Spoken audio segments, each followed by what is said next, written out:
onde trabalhavam cerca de 8.000 escravas sexuais. Cada estabelecimento pagava ao Estado uma licença anual equivalente a meio ano de salário de um artesão qualificado.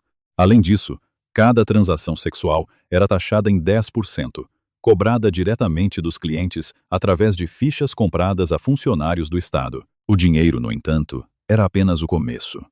O sistema criou uma complexa rede de dependências econômicas que envolvia toda a sociedade ateniense. Escravos que construíam e mantinham os bordéis, artesãos que produziam ferramentas de tortura e contenção, médicos que realizavam abortos e tratavam doenças venéreas, sacerdotes que abençoavam os rituais, funcionários que supervisionavam as inspeções, cidadãos que atuavam como rufiões, até mesmo atenienses livres, por vezes empregadas como guardiãs ou administradoras das escravas mais jovens.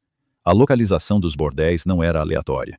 Os maiores e mais caros concentravam-se em torno da ágora, onde os cidadãos podiam usufruir deles após participar da vida política. Os de preço médio circundavam o porto, onde comerciantes de passagem gastavam dinheiro. Os mais baratos situavam-se nos bairros artesanais, onde trabalhadores e escravas urbanas pagavam tarifas mínimas para ter acesso a mulheres em piores condições físicas e mentais. Cada categoria tinha seu próprio preço, precisamente regulado pelo Estado. Uma noite com uma escrava de primeira categoria, jovem, bela, instruída em música e conversação, custava o equivalente a 3 dias de pagamento de um hoplita. Uma escrava de segunda categoria custava o equivalente a uma refeição completa em uma taverna respeitável. A de terceira categoria, o equivalente a uma taça de vinho diluído. Doentes, velhas ou grávidas eram oferecidas gratuitamente a quem quisesse, como um serviço público financiado pelo Estado. O sistema legal protegia meticulosamente os direitos dos proprietários e clientes, mas criminalizava qualquer manifestação de resistência das escravas. Uma mulher que se recusasse a atender um cliente podia ser açoitada publicamente. Uma fugitiva era marcada no rosto e vendida a gladiadores para espetáculos públicos, onde o estupro fazia parte do programa. Aquela que atacasse um cliente, mesmo em legítima defesa, podia ser executada sumariamente, sem julgamento. Mas a lei continha também proteções sinistras para as próprias escravas, que revelavam a profunda hipocrisia do sistema. Era proibido mutilá-las permanentemente sem o consentimento do proprietário. Desa, númino, catanata. Era proibido matá-las, sem indenização. Era proibido roubá-las ou usá-las sem pagamento. Em outras palavras, a lei ateniense protegia as escravas sexuais exatamente como protegia qualquer outra propriedade privada. Não por sua humanidade, mas por seu valor comercial. E enquanto tudo isso acontecia, os maiores filósofos da história humana desenvolviam teorias sobre justiça, virtude e a vida boa a poucos metros dos mercados de carne humana.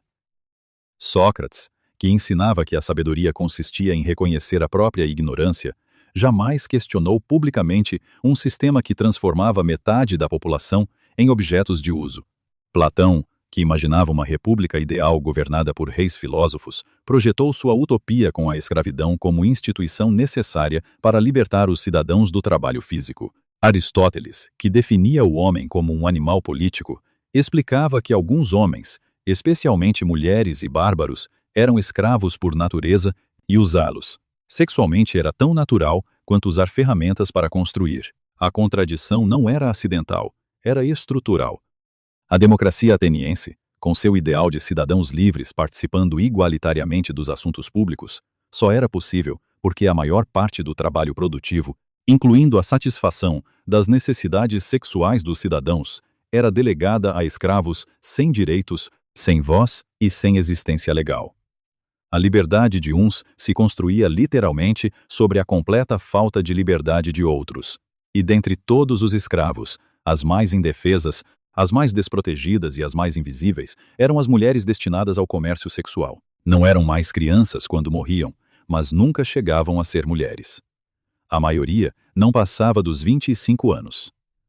Seus corpos, destruídos por anos de violência sistemática, doenças venéreas não tratadas, abortos forçados com instrumentos rudimentares e o esgotamento psíquico de uma existência reduzida à pura função sexual, simplesmente paravam de lutar. E quando isso acontecia, o sistema ateniense previa até mesmo uma forma de se livrar dos corpos sem deixar rastros.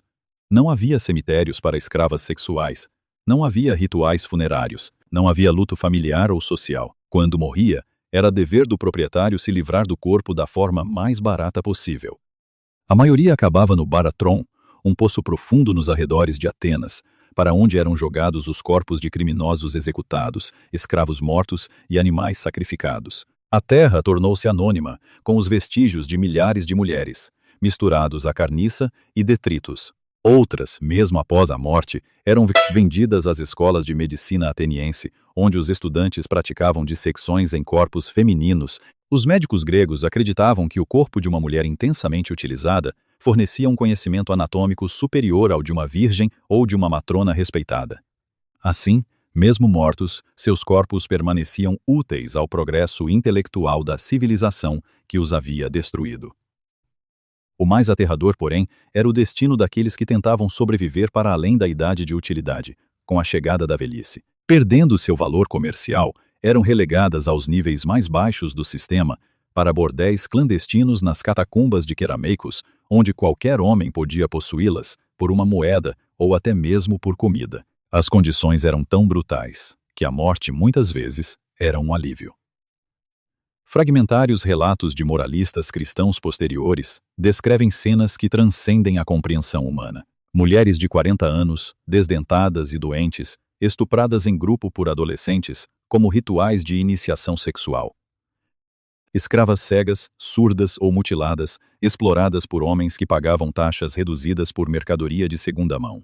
Mulheres grávidas de clientes desconhecidos, parindo nos mesmos locais onde trabalhavam, para que suas filhas fossem imediatamente incorporadas ao sistema, sem a menor sombra de uma infância livre. Durante todo esse tempo, a sociedade ateniense sustentava uma hipocrisia que expunha a profundidade de sua podridão moral. As mesmas leis que protegiam meticulosamente a virtude sexual das mulheres cidadãs, filhas, esposas e mães de cidadãos, punindo com a morte a sua desonra, legitimavam a escravidão sexual de todas as outras.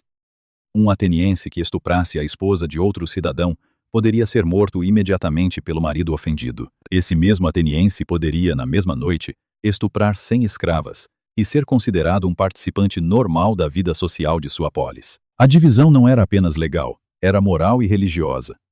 As mulheres cidadãs eram consideradas sagradas, pois sua pureza sexual garantia a legitimidade da prole cívica. As escravas sexuais eram consideradas necessárias, pois sua disponibilidade protegia essa pureza, direcionando os impulsos masculinos para objetos que não pudessem contaminar o sangue ateniense. A virtude de umas era construída sobre a degradação completa de outras. Essa lógica perversa encontrou sua expressão mais perfeita nos textos filosóficos da época. Aristóteles explicava que a diferença entre uma esposa e uma escrava sexual era a mesma que entre um instrumento musical e uma ferramenta de trabalho. Ambos eram úteis, mas para propósitos completamente distintos. A esposa era como uma lira, criada para gerar harmonia no lar e beleza na descendência. A escrava sexual era como um martelo, destinada a satisfazer necessidades básicas sem prejudicar a obra principal. E enquanto os filósofos desenvolviam essas teorias, os políticos debatiam justiça e virtude na Assembleia. Os dramaturgos escreviam tragédias sobre o destino humano.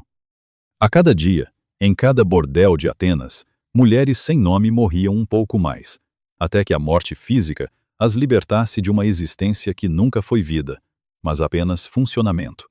Séculos depois, quando os últimos bordéis atenienses foram fechados por imperadores cristãos, quando as últimas escravas sexuais morreram no esquecimento, quando o sistema que as devorou se desfez em pó, os templos construídos com seu sangue ainda permaneciam. O Partenon, símbolo eterno da beleza e sabedoria grega, foi parcialmente financiado por impostos de seu sofrimento.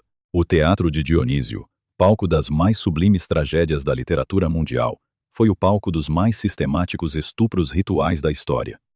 E ainda hoje, 25 séculos depois, milhões de pessoas visitam esses monumentos sem saber que sua beleza eterna foi construída sobre a dor efêmera de milhares de mulheres sem nome. Admiram a perfeição do mármore branco sem perguntar quanto sangue foi necessário para apagá-lo.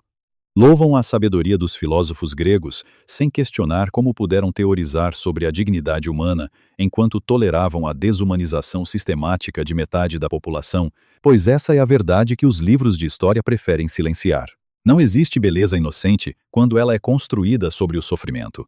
Não existe sabedoria pura quando ela coexiste com a brutalidade. Não existe civilização admirável quando ela reserva a humanidade apenas para alguns de seus membros.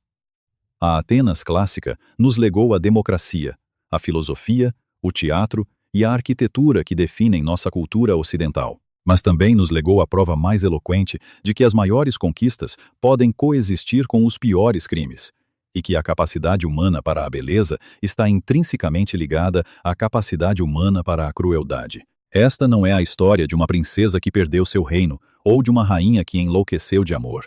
É a história de milhares de mulheres que perderam sua humanidade para que uma civilização pudesse manter sua glória. É a história de corpos marcados a ferro em brasa para que outros corpos pudessem ser eternizados em mármore. É a história de vozes silenciadas para sempre para que outras vozes pudessem ser lembradas eternamente. Dizem que a história é escrita pelos vencedores, mas às vezes é escrita também pelos algozes.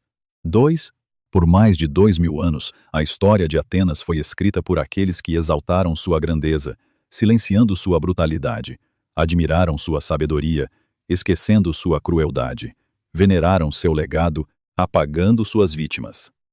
Hoje, sempre que alguém fala do berço da democracia, sempre que exalta o milagre grego, sempre que ensina a filosofia ateniense como base do pensamento ocidental, vale a pena lembrar que esse milagre teve um preço e que esse preço foi pago com o corpo e a vida de milhares de mulheres, cujos nomes jamais conheceremos, cujos rostos jamais veremos, cujas vozes jamais ouviremos, mas cuja história, finalmente, merece ser contada. É assim que as civilizações morrem, não quando seus templos desmoronam, mas quando suas contradições morais se tornam insuportáveis. Atenas não foi destruída por bárbaros. Foi destruída pela sua incapacidade de sustentar eternamente um sistema onde a liberdade de uns exigia o absoluto escravagismo de outros. A beleza de poucos exigia a degradação completa de muitos. A humanidade de poucos era construída sobre a desumanização de multidões. E se esta história te tocou, se algo em ti se revolta contra a hipocrisia que permitia à sabedoria coexistir com a brutalidade, pergunta a ti mesmo: quantas contradições semelhantes toleramos hoje? Quantas conquistas modernas construímos sobre sofrimentos que preferimos não ver? Quanta beleza admiramos sem perguntar seu preço? Somente quando se contam as verdades sepultadas, as vozes silenciadas voltam a falar. E somente quando ouvimos aqueles que foram apagados da história oficial, podemos realmente compreender o que significa ser humano. Muito obrigado por assistirem a este vídeo até o fim. Eu realmente aprecio cada momento que vocês passaram aqui comigo. No momento, estamos rumo ao nosso primeiro marco, 1000 inscritos. Se as minhas histórias tocaram vocês de alguma forma, por favor, me apoiem clicando no botão inscrever-se. Cada inscrição é uma motivação enorme para eu continuar trabalhando e criando mais histórias valiosas para vocês. Nos vemos no próximo vídeo.